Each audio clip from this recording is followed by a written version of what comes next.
Assalamualaikum dan salam keluarga Malaysia. Bersama saya Mazrona Kalinggalan dalam Berita Pagi Sabah edisi Selasa 7 Jun 2022.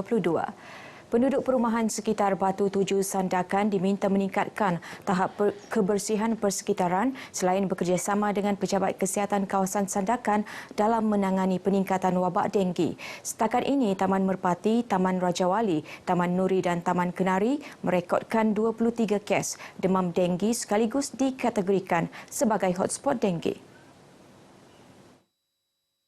Mohon kepada semua penduduk di kawasan perumahan Merpati dan sekitarnya memberi kerjasama, memastikan kawasan rumah itu bersih daripada tayar-tayar borok, ten-ten kosong yang berair yang boleh menyebabkan pembiakan nyamuk Aedes.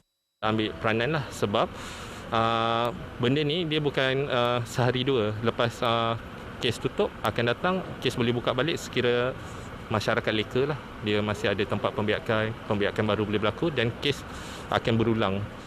Ketika ditemui RTM dalam operasi pecah masuk rumah kosong di Taman Merpati Sandakan, Brahim menyarankan Lembaga Pembangunan Perumahan dan Bandar LPPB agar mengambil tindakan sewajarnya kepada rumah uzur tidak berpenghuni selain terbiar. Tindakan juga perlu dikenakan terhadap pemilik rumah yang menghalang laluan longkang. Operasi melibatkan 10 rumah terbiar dengan 2 daripadanya dikesan pembiakan nyamuk Aedes.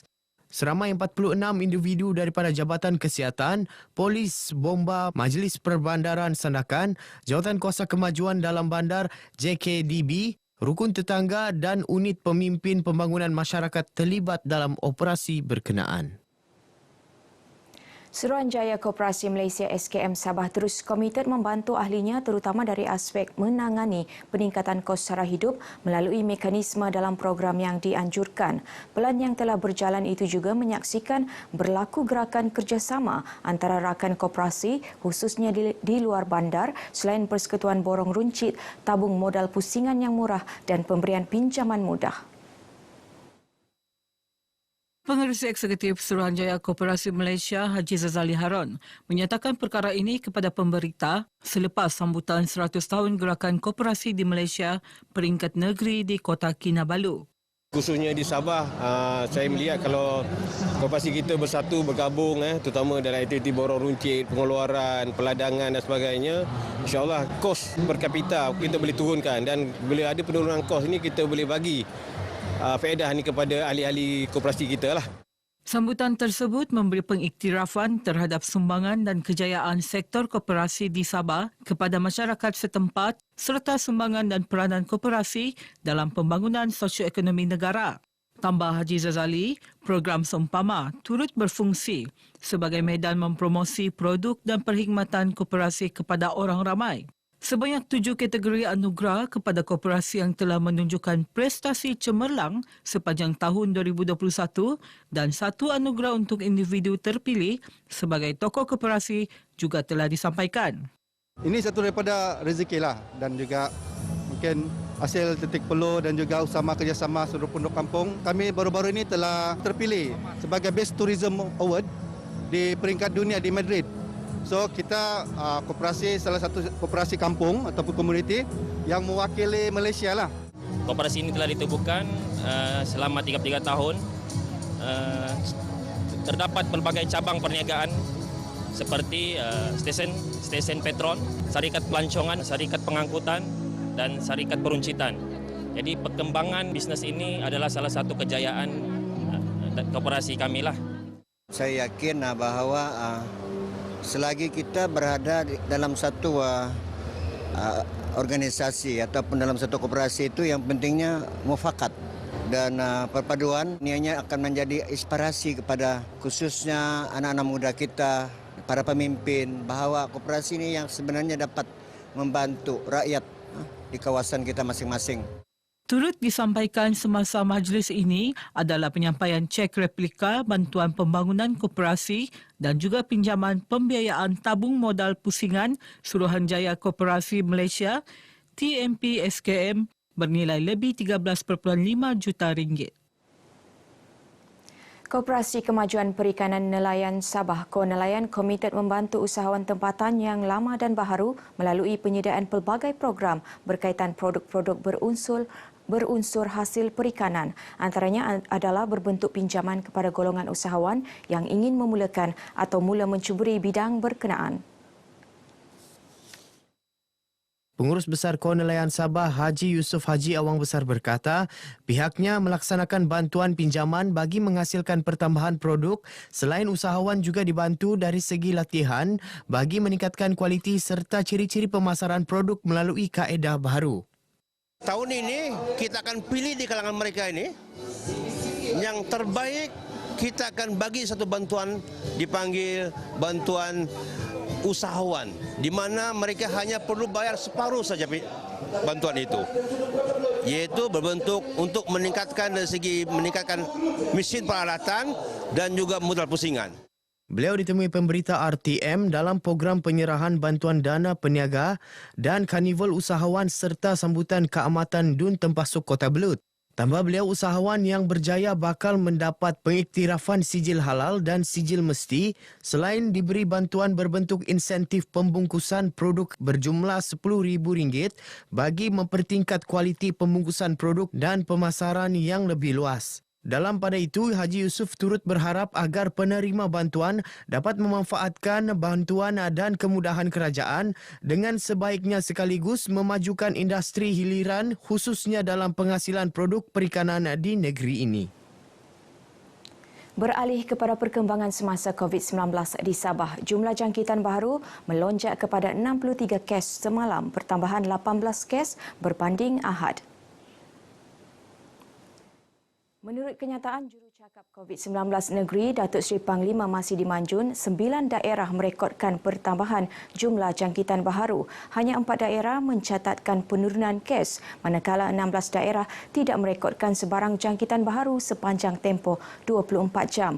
3 daerah mencatatkan kes baharu 2 angka, iaitu Kota Kinabalu 19 kes, Penampang 17 kes dan Sandakan 10 kes jangkitan. 8 daerah lagi mencatatkan jangkitan baharu 1 angka. Sebanyak 59 daripada 63 kes baharu semalam berada dalam kategori 1 dan 2, 1 kes dalam kategori 4 dan 3 kes dalam kategori 5. Seterusnya ikuti statistik terkini kes baharu mengikut daerah dan kadar vaksinasi Sabah.